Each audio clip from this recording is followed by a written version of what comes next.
4장 1절에서 12절까지 말씀입니다. 누가복음 12장 1절에서 12절까지 같이 읽겠습니다. 안식 후 첫날 새벽에 이 여자들이 그 준비한 향품을 가지고 무덤에 가서 돌이 무덤에서 굴려 옮겨진 것을 보고 들어가니 주 예수의 시체가 보이지 아니하더라. 이로 인하여 근심할 때 문득 찬란한 옷을 입은 두 사람이 곁에 섰는지라. 여자들이 두려워 얼굴을 땅에 대니 두 사람이 이르되 어찌하여 살아있는 자를 죽은 자 가운데서 찾느냐. 여기 계시지 않고 살아나셨느니라. 갈릴리에 계실 때 너희에게 어떻게 말씀하셨는지를 기억하라.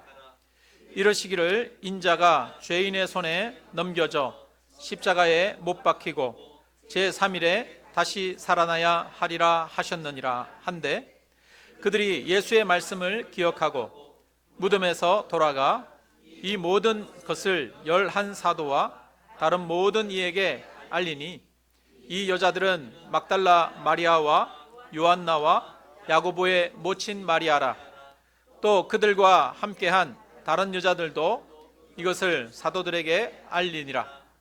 사도들은 그들의 말이 허탄한 듯이 들려 믿지 아니하나 베드로는 일어나 무덤에 달려가서 구부려 들여다보니 세마포만 보이는지라. 그 된 일을 놀랍게 여기며 집으로 돌아가니라. 아멘. 오늘은 예수님이 죽으시고 3일 만에 부활하신 것을 기념하는 부활주일입니다. 초대교회로부터 예배를 시작할 때 목회자가 주님은 부활하셨습니다 이렇게 성도님들에게 말하면, 성도님들은 주님은 정말 부활하셨습니다 이렇게 예배 때 화답을 했다고 합니다. 우리도 오늘 이렇게 한번 화답해 볼까요? 주님은 살아나셨습니다로 한번 하면 좋겠습니다. 제가 주님은 살아나셨습니다 하면 우리 성도님은 주님은 정말 살아나셨습니다 이렇게 화답하는 겁니다. 주님은 살아나셨습니다. 주님은 정말 살아나셨습니다. 네, 아멘. 네. 여러분, 기독교는 부활의 기초에서 시작되었습니다. 부활에 의해서 유지됩니다. 우리가 일요일에 모여서 예배를 드리고 있는데요, 원래 유대인들은 일요일 날 모이지 않았어요. 토요일 날이 안식일이죠. 금요일 저녁부터 토요일 저녁까지가 안식일입니다. 그런데 교회는 쉬는 날도 아닌데 그 다음 날 안식일이 다 끝나고 쉬는 날이 끝나고 그 다음 날 모여서 예배 드리기 시작했습니다. 왜 그 다음 날 예배 드렸습니까? 예수님의 부활하신 그 날을 기념하기 위해서. 그런데 요즘은 이제 예수님이 부활하신 그 날, 일요일이죠. 일요일. 그 일요일이 전 세계적인 공휴일이 되었어요. 그래서 교회는 이 부활을 예수님의 부활을 기념하고 항상 예수님의 부활을 기억했습니다. 그것처럼 우리도 항상 예수님의 부활을 기념하고 기억할 필요가 있습니다. 기독교의 시작은 그 시작부터 예수님의 부활을 중요하게 생각했습니다. 그래서 부활이 없는 기독교는 상상할 수조차 없습니다. 기독교와 다른 종교의 가장 큰 차이는 기독교는 부활을 믿는다는 것입니다. 이슬람 사람들의 꿈이 뭔지 아십니까? 이슬람 사람들의 꿈은 성지 순례를 하는 것입니다. 이슬람에 3대 성지가 있다고 그러죠. 어디요? 사우디아라비아에 있는 메카, 메디나, 그 다음에 예루살렘, 3대 성지라고 합니다. 그런데 메카는 마호메트가 태어난 곳이고 메디나는 마호메트의 무덤이 있는 곳입니다. 그래서 메카와 메디나를 굉장히 중요한 것으로 여깁니다. 구원받기 위해서는 성지 순례를 가고, 그 다음에 구제를 많이 행하고, 세 번째로는 그 라마단 금식 기간을 지켜야 한다. 이게 구원받는 조건입니다. 이슬람 사람들은 마호메트의 그 무덤에 시신이 여전히 있겠죠. 그 무덤을 여전히 기념하고 있습니다. 불교도 마찬가지죠. 불교는 석가모니 시신을 태웠으니까 그 시신 없잖아요. 그런데 그 시신의 흔적이 남아 있습니다. 그게 뭡니까? 사리. 그 석가모니의 사리를 뭐라고 하느냐? 진신사리라고 그러죠. 조그마한 뼈 조각. 우리나라에도 그 조그마한 뼈 조각이 있는 절이 몇 군데 있더라고요. 전 세계적으로 몇 군데 흩어놓고 그 살이 조그만한 뼈 조각을 여전히 기념합니다. 그것이 대단한 보물인 것처럼 그렇게 여깁니다. 세상에 있는 모든 종교는 그 창시자들의 무덤을 신성시합니다. 그리고 그것을 기념하죠. 공자의 무덤도 기념되어지고 있고요. 북한의 김일성의 무덤도 거창하게 기념되어지고 있습니다. 베트남 우리 김영하 집사님한테 얘기 들었는데 베트남에 가면 호치민 박물관이 있대요. 거기에 가면 호치민의 무덤이 있다고 합니다. 호치민이 베트남의 수도인가요? 거기 이름이 사람의 이름을 딴 거잖아요. 호치민이라고 하는 사람. 호치민은 베트남의 국가의 아버지로 그렇게 여겨지는 그런 사람인데, 거기 가면 호치민의 그 시신을 방부 처리를 해가지고 유리에다가 놓았다고 합니다. 그래서 거기 가면 누구나 다 직접 호치민의 시신을 볼 수 있고 그 앞에서 참배한다고 합니다. 여러분, 이처럼 사람들은 훌륭한 족적을 남긴 사람들의 시신과 무덤을 기념하고 잘 보관합니다. 그런데 예수님이야말로 얼마나 큰 영향력을 미쳤습니까? 세계 역사에서 예수님처럼 큰 영향력을 미친 분이 없습니다. 세계에서 가장 많은 사람들이 믿고 있는 종교가 예수님을 믿는 그리스도교입니다. 그런데 예수 믿는 사람들은 예수님의 무덤을 굳이 방문하거나 참배하지 않습니다. 왜요? 예수님의 시신이 없기 때문에. 예수님의 무덤은 빈 무덤입니다. 예수님이 다시 살아나셔서 기념하거나 보존할 무덤이 없습니다. 예수님은 다시 살아나셨습니다. 예수님은 부활하셨습니다. 이것이 다른 모든 종교와 기독교가 다른 점이라는 것입니다. 여러분, 예수님이 다시 살아나셨음을 믿으시기를 주님의 이름으로 축원합니다. 한 대학생이 철학을 공부하는데 어느 날 갑자기 방에 들어가더니 방에서 나오지를 않더래요. 부모님과의 만남도 거부하고 학교 가기도 거부하고 방에 문을 걸어 잠그고 칩거하기 시작했습니다. 부모님이 너무너무 걱정해서 아들을 부르고 불러도 나오지도 않고, 그러니까 목사님을 불렀어요. 목사님을 불러서 목사님이 방에 이제 들여보내달라고 요청을 했더니 그 학생이 들어오도록 허락해 주었습니다. 그래서 그 방에 들어갔더니 철학을 공부하던 그 대학생이 자기 책상 위에 해골을 하나 탁 두고 그걸 보고 있더라는 거예요. 그러면서 왜 그러냐고 물어봤더니 저 해골처럼 저도 언젠간 저렇게 될 거잖아요.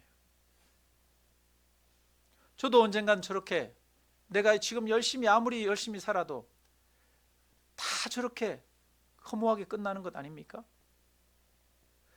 내가 살아야 될 이유를 모르겠습니다. 그렇게 이야기하더라는 거예요. 여러분, 우리의 인생이 절망으로 끝나지 않습니까? 우리의 인생이 앞으로 꽃필 날이 남았습니까? 아니면 꽃이 질 날이 남았습니까? 꽃이 질 날이 가까워오지요? 인생은 절망으로 끝납니다. 그런데 어떻게 우리는 항상 소망을 가지고 기뻐할 수 있습니까? 여러분, 인생은 절망으로 끝나지 않는 것인 줄로 믿습니다. 여러분, 인생은 절망으로 끝나지 않습니다. 왜 인생은 절망으로 끝나지 않습니까? 예수님이 부활하셨기 때문입니다. 그래서 예수님의 부활의 소식은 절망 가운데 있는 자들에게 소망을 주는 참된 기쁨이 되고 능력이 되는 줄로 믿습니다. 이 세상에 더 이상 기대할 것이 아무것도 없는 사람들에게 기뻐하며 감사하며 살아갈 수 있는 원동력이 바로 예수 그리스도의 부활에 있습니다. 부활만이 진정으로 기뻐하며 인생을 살아갈 수 있는 능력입니다. 여러분, 이 부활주일날 우리는 기뻐하는 것이 마땅한 줄로 믿습니다. 여러분, 부활주일날 왜 기뻐하지 않습니까? 여러분, 부활주일날 기뻐하시기를 바랍니다. 우리에게 부활이 있는 줄로 믿으시기를 바랍니다. 많은 사람들이 예수님의 부활할 것을 믿지를 못했습니다. 사실 정말 믿기 힘든 일이죠. 초대교회 시절에는 사람들이 부활을 믿는 게 쉬웠을까요? 그 당시에는 미신도 많이 믿고 사람들이 이성이 발달하지 않았으니까 예수님이 부활했다 그러면 사람들이 잘 믿었을까요? 그렇지 않습니다. 초대교회 사람들에게도 여전히 부활은 받아들이기 힘들고 믿기 힘든 일이었습니다. 우리 11절의 말씀을 한번 읽어볼까요? 11절 같이 읽습니다. 사도들은 그들의 말이 허탄한 듯이 들려 믿지 아니하나. 여인들이 새벽부터 일찍 예수님에게 갈 준비를 했습니다. 왜냐하면 그 전날은 안식일이어서 예수님의 무덤에 갈 수가 없었어요. 그리고 안식일이 끝나고 나서 이제 잔뜩 향품을 가지고 예수님의 시신에 그 향품을 넣어드리기 위해서 이제 아침 새벽이 되기를 기다렸던 것이죠. 그래서 여인들이 제일 먼저 새벽에 예수님의 무덤에 달려갔는데 무덤이 비어 있었습니다. 그리고 천사가 나타나서 예수님이 다시 살아나셨느니라 가르쳐 주셨습니다.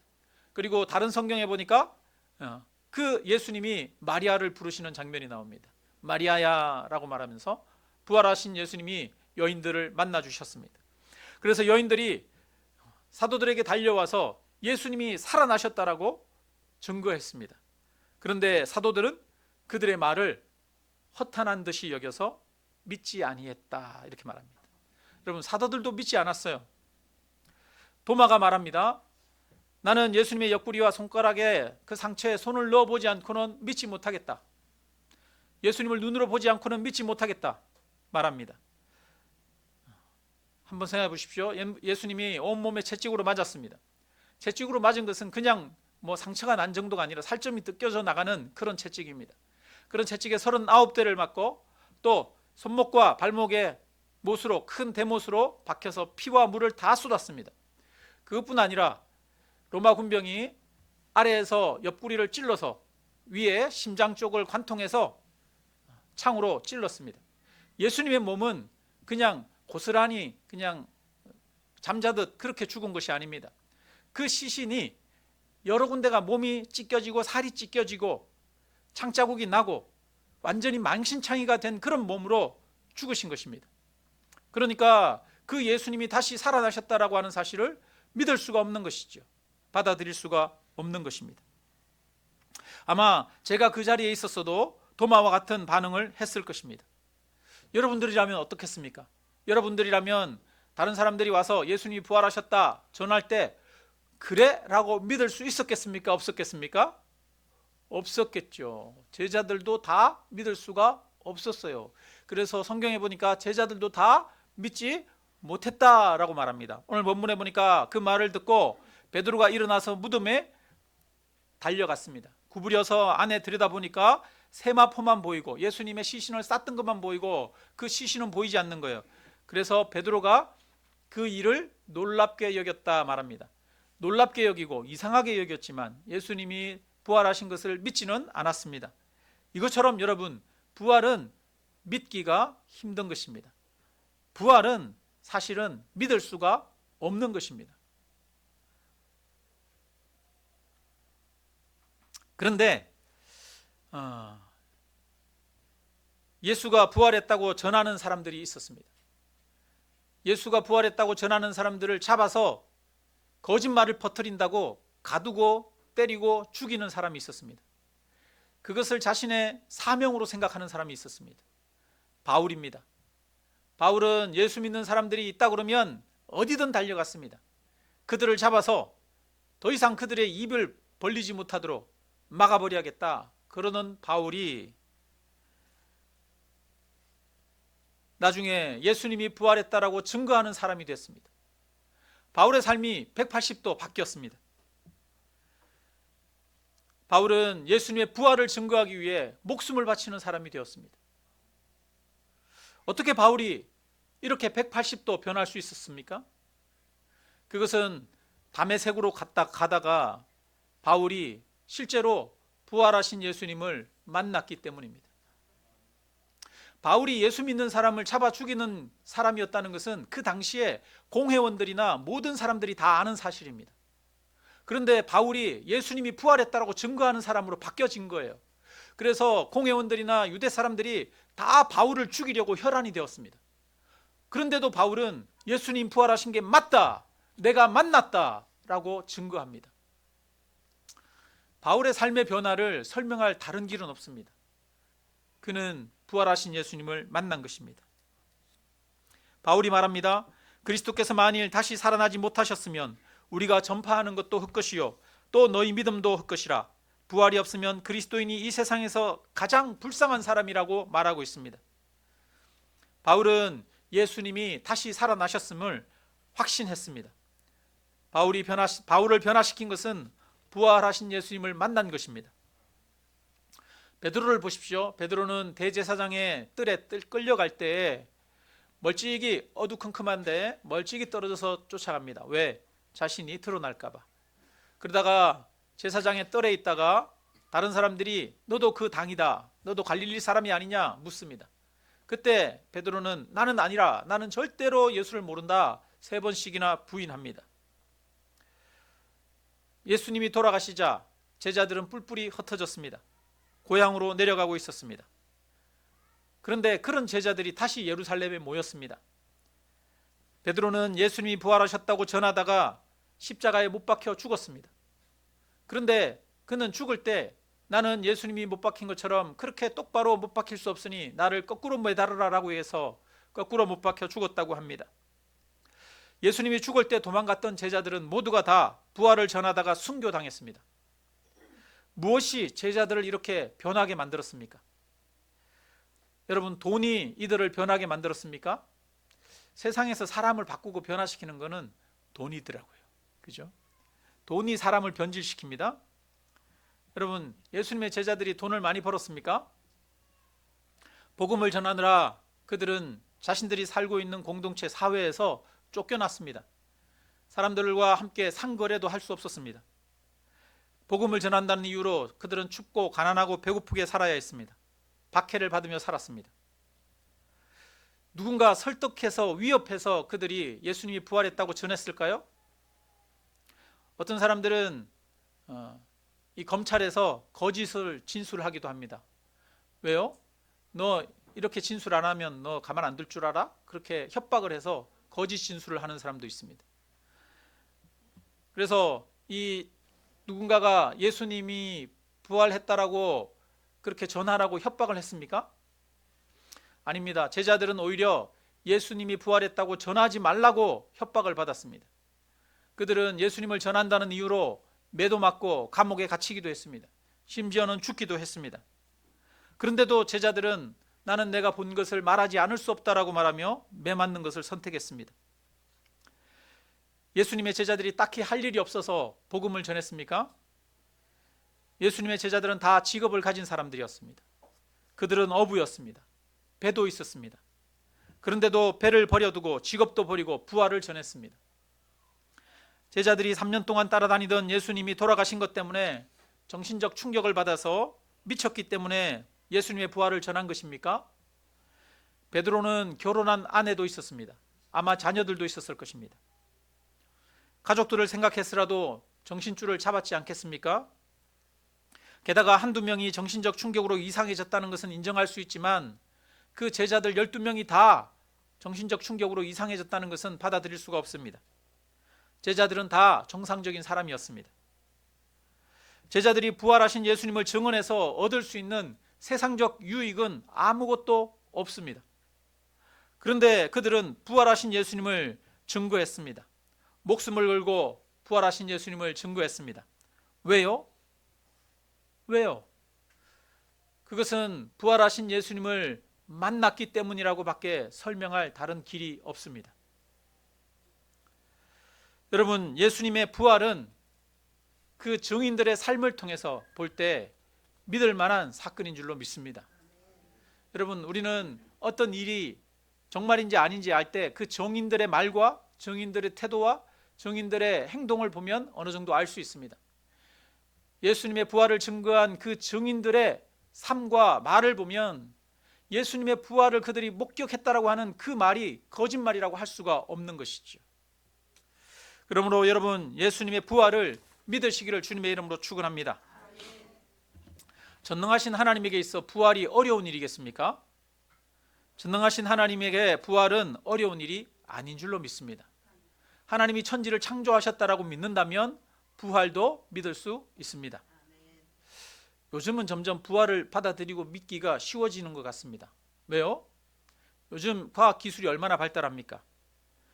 여러분, 돼지나 짐승을 복제하기도 합니다. 아마 기술적으로는 저랑 똑같은 사람을 사람들이 만들어낼 수가 있어요, 없어요? 기술적으로는 지금 저랑 똑같은 사람을 사람들이 만들 수 있는 그런 세상이 됐어요. 옛날에 사람들이 비행기가 하늘로 쭉 사람이 하늘을 날아다니고 여기서 뭐 1년 내내 걸어가야 될 거리를 몇 시간이면 걸어간다고 이렇게 말을 하면 옛날 사람들이 믿었겠습니까? 안 믿었겠죠. 미쳤다고 그랬겠죠. 그런데 요즘은 비행기 타고 확 가르는 세상이 됐잖아요. 근데 우리가 이제는 사람도 복제할 수 있는 그런 세상이 됐어요. 인간도 같은 사람을 만들어냅니다. 그런데 전능하신 하나님이 우리의 죽은 육체를 다시 부활시키는 것이 불가능할까요? 우리는 공상과학 영화에서 그런 거 보잖아요. 이렇게 우주선에서 전쟁하다가 상처를 받아요. 팔을 하나 잃어요. 그런데 팔을 기계 안에 딱 들어가서 있는데 막 재생시키는 이런 내용들 나오지 않습니까? 인간은 그런 걸 꿈꾸고 또 지금 그런 것들을 연구하고 계획하고 있어요. 여러분, 인간이 이런데 하나님이라면 죽은 사람들을 다시 살리는 것이 불가능할까요? 여러분, 불가능하다고 생각하던 일들이 인간의 과학 기술로 인해서 지금 세상에 이루어지고 있어요. 어쩌면 하나님이 다시 우리를 부활시키실 그 날에 부활은 우리에게 이상한 일이 아니라 너무나 당연한 그런 일이 될지도 모릅니다. 그래서 예수님의 부활은 못 믿을 것이 전혀 아니라는 것입니다. 여러분, 예수님의 부활은 믿을만 합니다. 믿으시기를 주님의 이름으로 축원합니다. 그리고 예수님의 부활을 믿는 것 외에는 절망적인 세상 속에서 소망을 가지고 희망을 가지고 살아갈 수 있는 다른 방법이 없어요. 예수님의 부활을 믿는 것 외에는 우리가 구원받을 수 있을 것이라고 하는 확신을 가질 수가 없어요. 예수님이 다시 살아나셨다는 것은 우리도 다시 산다는 것을 의미합니다. 바울은 고린도전서 15장에서 만일 죽은 자의 부활이 없다면 그리스도께서 다시 살아나셨을 리가 없다라고 말합니다. 그래서 예수님의 부활은 죽은 자가 다시 부활한다는 것을 보여준 것입니다. 저와 여러분이 부활한다는 것을 보여준 것입니다. 뿐만 아니라 예수님의 부활은 저와 여러분의 죄가 사해졌다는 것을 보여주는 것입니다. 왜 그렇습니까? 여러분, 죄의 값은 사망입니다. 예수님의 죽음이 자신의 죄로 인한 죽음이라면 예수님은 다시 살아나지 못하셨을 것입니다. 예수님의 죽음은 죄가 없는 의인의 죽음입니다. 그래서 예수님을 사망이 가두어 둘 수 없었습니다.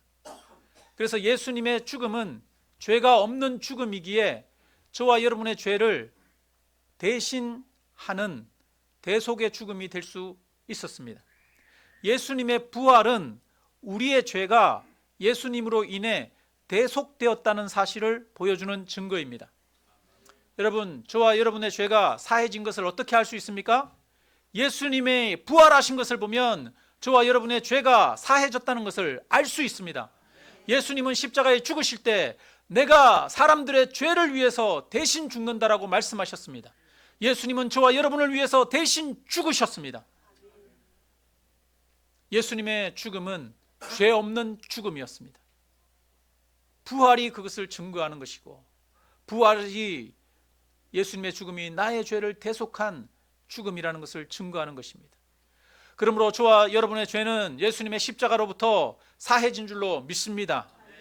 여러분, 그러면 우리에게 다시 살 수 있는, 우리에게도 부활의 소망이 있습니까, 없습니까? 있죠. 왜요? 예수님이 우리의 죄를 대신 사하셨으니까.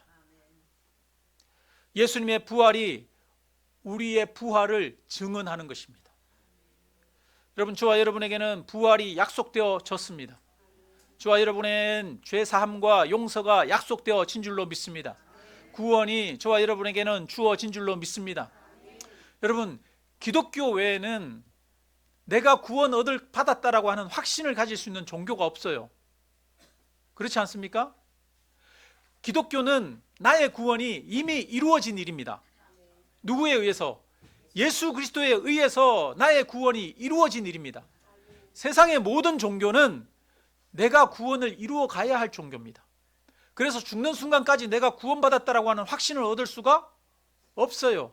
선한 일을 많이 하면 구원받고 선한 일을 적게 하면, 악한 일을 많이 하면 지옥에 간다라고 하는 세상 종교의 사상으로는 내가 구원받은 기쁨과 감격과 확신 속에서 삶을 살아갈 수가 없습니다. 그러나 예수 그리스도의 복음 안에서는 내가 하나님의 자녀가 되었고 구원받은 하나님의 백성이 되었고 나의 죄가 용서받았음을 믿고 확신하는 가운데 절망적인 세상 속에서도 기쁨과 감사함으로 살아갈 수 있는 줄로 믿습니다. 그래서 복음이 진정으로 우리의 삶을 활력 있게 합니다. 복음이 우리의 삶을 진정으로 가치 있게 하고 아름답게 합니다. 이것을 믿으시기를 주님의 이름으로 축원합니다. 네. 자, 5절 6절 우리 함께 같이 읽어볼까요? 같이 읽습니다. 여자들이 두려워 얼굴을 땅에 대니 두 사람이 이르되 어찌하여 살아있는 자를 죽은 자 가운데서 찾느냐? 여기 계시지 않고 살아나셨느니라. 갈릴리에 계실 때 너희에게 어떻게 말씀하셨는지를 기억하라. 여러분, 예수님이 살아나셨다는 소식을 천사가 전했습니다. 예수님이 살아나셨느니라 이 말을 들을 때 이 여인들의 어떤 생각이 제일 먼저 들었을까요? 정말 그럴 수가 있나? 이런 생각도 들었을 것 같고, 또 어떤 생각이 들었을까요? 여러분, 혹시 누가 죽어가는 그런 사람이 있어요. 그 사람 살아났대. 특히 내가 사랑하는 사람, 가까운 사람이에요. 그 사람 야 죽을 뻔했는데 야 거의 죽었다가 살아났대. 이제 건강해졌대. 이런 이야기를 들으면 제일 먼저 무슨 생각이 듭니까? 이제 가서 볼 수 있겠네. 만나러 한번 가야겠네. 밥도 한번 같이 먹어야겠네. 이런 생각 드시지 않겠습니까? 여러분, 예수님, 이 여인들이 예수님을 너무너무 사랑하는 사람들이었어요. 예수님을 따라다니던 사람들이었어요. 예수님이 그들이 세상에서 죄인 취급받고 그럴 때 예수님은 그들을 그냥 사랑하시고 긍휼히 여겨주시고 치유해 주셨어요. 용서해 주셨어요. 너희는 하나님의 자녀라라고 그렇게 이 여인들을 받아주셨습니다. 이 여인들이 병들었을 때 이 여인들의 병을 치료해 주셨어요. 그런 예수님이에요. 그래서 예수님이 십자가에 돌아가셨을 때에도 그 다음날 그 예수님의 시신에라도 향품을 넣어드리기 위해서 제일 먼저 새벽 일찍 달려갔던 여인들이에요. 이 여인들을 예수님을 얼마나 사랑하고 좋아했겠습니까? 그런데 그 여인들이 예수님이 살아나셨다는 소식을 들었어요. 이야기를 들었어요. 그러면 어떻겠습니까? 마음이 얼마나 기뻤겠습니까? 마음 가운데 어떤 마음이 들었겠어요? 예수님 살아나셨어? 만날 수 있겠네. 예수님 만나고 예수님과 이야기할 수 있겠네. 볼 수 있겠네. 이런 생각하지 않겠습니까? 여러분, 예수님이 다시 살아나셨다는 것은 우리가 단순히 부활할 것만을 보여주는 것이 아니라는 것입니다. 예수님이 다시 살아나셨다는 것은 지금 우리가 예수님을 만날 수 있다는 겁니까? 없다는 겁니까? 만날 수 있다는 말이에요. 여러분, 예수님이 살아나셨어요. 이 말은 예수님 만날 수 있어요 이제, 이 말이죠. 지금 우리가 예수님을 만나며 도움을 받으며 교제하며 살아갈 수 있다는 말입니다. 그래서 뭐라고 말하냐면 예수님을 죽은 자 가운데서 찾지 말라고 말해요. 여러분, 하나님은 우리가 죽은 이후에 가서 만날 그런 하나님이 아닙니다. 예수님은 우리가 죽은 이후에 가서 만날 그 주님이 아닙니다. 주님은 지금도 살아계신 분이십니다. 지금도 주님은 살아계셔서 우리와 함께 하시는 분이십니다. 우리의 기도를 들으시고 보이지 않는 손길 가운데 매 순간 매일매일 우리의 삶을 인도하고 계시는 분이십니다. 예수님은 멀리 계시지 않습니다. 예수님은 우리 곁에 우리와 함께 계십니다. 그래서 하나님은 죽은 자의 하나님이 아니라 산 자의 하나님이라고 말씀하십니다. 예수님은 나의 주님이십니다. 예수님은 살아계신 주님이십니다. 그래서 우리는 지금도 살아계신 분으로 예수님을 만나야 합니다. 내가 죽어서 만날 분으로 생각하는 것이 아니라 매일매일 내가 만나고 매일매일 나의 삶이 주님 안에서 있고 주님이 인도하신다는 그 확신과 기쁨 가운데 살아가야 하는 것이라는 겁니다.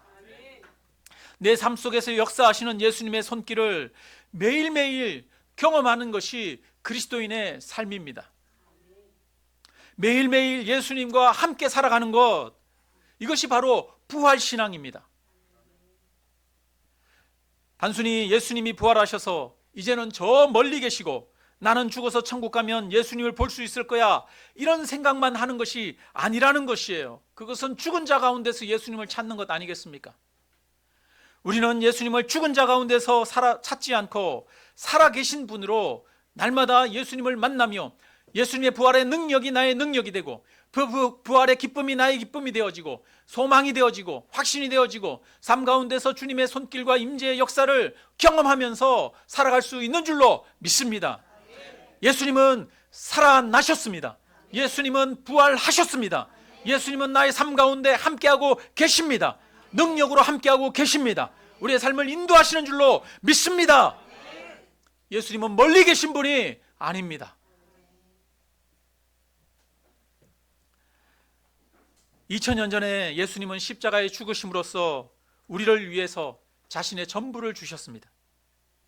2000년 전에 자신의 전부를 주신 그 한 분의 사랑으로 예수님이 당신의 사랑을 다 나타내신 것입니까? 그렇지 않습니다. 예수님은 지금도 살아계신 분이라고 말씀드렸습니다. 2000년 전에 십자가에서 당신의 사랑을 보여주셨어요. 그런데 그분이 지금도 살아계셔요. 그러면 그분이 지금도 저와 여러분을 사랑하십니까? 사랑하지 않습니까? 지금도 그 십자가에 자기의 생명을 내어주시는 그 사랑으로 지금도 하나님은, 예수님은 살아계셔서 우리에게 날마다 하나님의 그 사랑을, 주님의 그 사랑을 부어주시는 줄로 믿습니다. 날마다 하나님은 내가 상상할 수 없는 은혜와 사랑으로 하나님은 지금도 나와 함께 하신다는 것입니다. 여러분, 주님이 우리와 함께하고 계십니다. 그래서 주님을 죽은 자 가운데서 찾는 것이 아니라 살아나셨느니라, 지금도 살아계셔서 매일매일 나를 향한 무한한 사랑으로 나를 돌보시고 인도하시고 붙드시고 함께 하시는 그 주님으로 날마다 경험하며 걸어가는 그런 저와 여러분의 복된 삶이 되기를 주님의 이름으로 축원합니다. 우리 함께 찬양 드리겠습니다.